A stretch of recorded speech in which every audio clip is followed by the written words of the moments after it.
Hi, I'm Stephen. I'm a Christian, I'm a Bible college student, and I'm a part-time gamer. This is my view on how computer games relate to being a Christian. So I was asked recently about this issue about computer games and whether or not they're good or bad.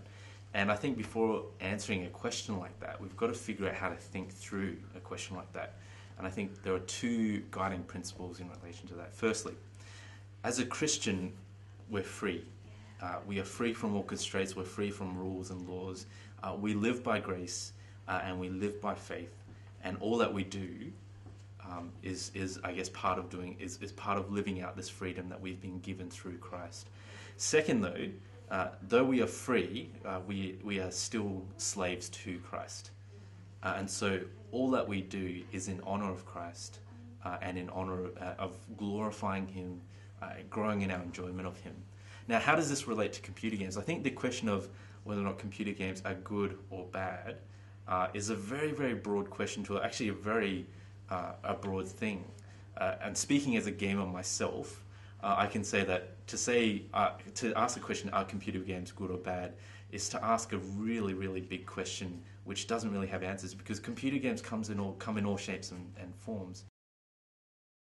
I personally love the sporting games like your soccers and your basketball games, and I'm actually a bit of a nerd and a bit of a geek, and will admit that I actually really, really love the Star Wars games, and I'm actually looking forward to Star Wars Force Unleashed 2 coming out very, very soon.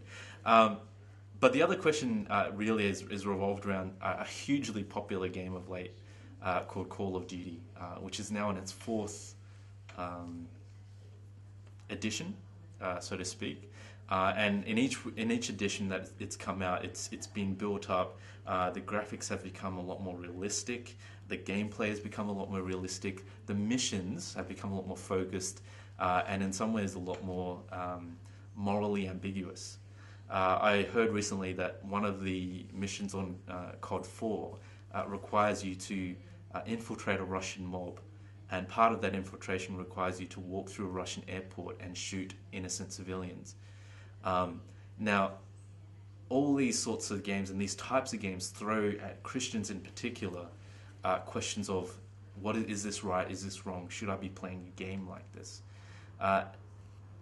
During the CIA assault camp, I was asked this question, and instead of saying, no you shouldn't, or yes you should continue, I raised the question to the teens themselves. I said this: if you turn on the news and you hear about the latest high school shooting, and that doesn't disgust you, then it may be an issue related back to the games, the type of games that you're playing. If you're playing games, particularly like COD, things like Left 4 Dead, things where you are taking a gun in a realistic environment and shooting at things, at people, with realistic effects, what you are inevitably doing is desensitizing yourself to death.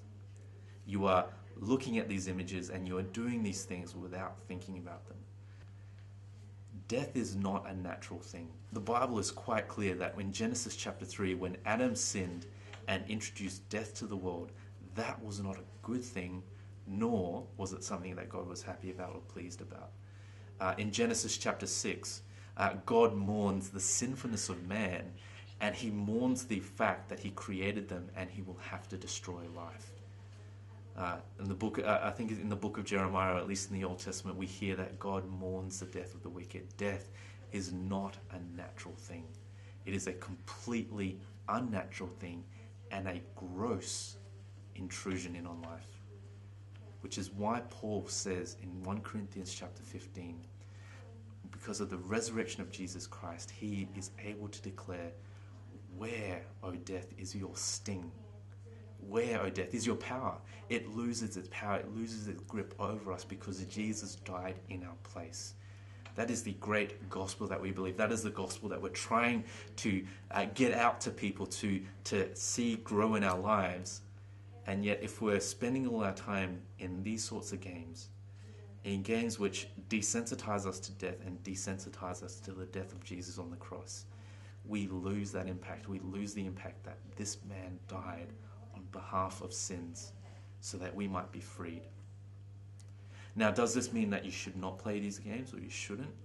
I need to leave that up to you, because each individual will always deal with these things and deal with these games individually. But let me say this. I think there are a couple of hallmarks in relation to whether or not computer games themselves have become unhelpful.